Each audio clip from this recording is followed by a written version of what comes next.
மாணவ நண்பர்கள் அனைவருக்கும் வணக்கம். இந்த பதிவில் நாம பார்க்க போறது முன்னாள் குடியரசுத் தலைவர் திரு ஏபிஜே அப்துல் கலாம் அவர்கள். ஏபிஜே அப்துல் கலாம் அவர்கள் பாத்தீங்கன்னா இந்தியாவின் 11வது குடியரசுத் தலைவர். 2002ஆம் ஆண்டு முதல் 2007ஆம் ஆண்டு வரைக்கும் இந்தியாவின் குடியரசுத் தலைவராக பணியாற்றி இருக்கிறாங்க. அந்த டைம்ல காங்கிரஸ் கட்சி சார்பில் போட்டியிட்ட லட்சுமி சாகல் அவர்களை எதிர்த்து வெற்றி பெற்றவர் அப்துல் கலாம் அவர்கள். சரிங்களா? அப்துல் கலாம் அவர்கள் பார்த்தீங்கன்னா இந்தியாவில் ஏவுகணை மனிதன் என்ற சிறப்பு பெயரை கொண்டு அழைக்கப்படுகிறார். அதே மாதிரி ஜூலை 18, 1980 அன்று இஸ்ரோ இந்தியா முதல் முறையாக வெற்றிகரமாக அனுப்பிய அந்த ரோகிணி அந்த செயற்கைக்கோளின் திட்ட இயக்குநராக பணியாற்றியவர் அப்துல் கலாம் அவர்கள். இது தவிர இந்தியா நவீன தொழில்நுட்பங்களை கொண்டு வெற்றிகரமாக நடத்திய 2வது அணுகுண்டு பரிசோதனை பொக்ரான் 2 ஆபரேஷன் சக்தி அந்த திட்டத்தில் இது தவிர அக்னி ஏவுகணை, பிருத்திவி ஏவுகணை, இப்படி பல்வேறு விஷயங்களை சிறப்பான ஒரு பணியை ஆற்றியவர் அப்துல் கலாம் அவர்கள்.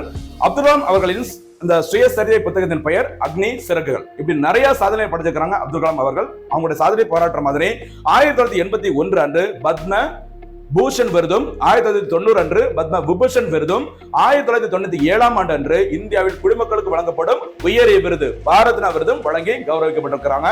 அதே மாதிரி அப்துல் கலாம் அவர்கள் பெயர்ல ஒடிசா மாநிலத்தில் வீலர் தீவின் பெயர் மாற்றம் செய்யப்பட்டது. அப்துல் கலாம் தீவு என்ற பெயரில் அழைக்கப்பட்டு வருகிறது.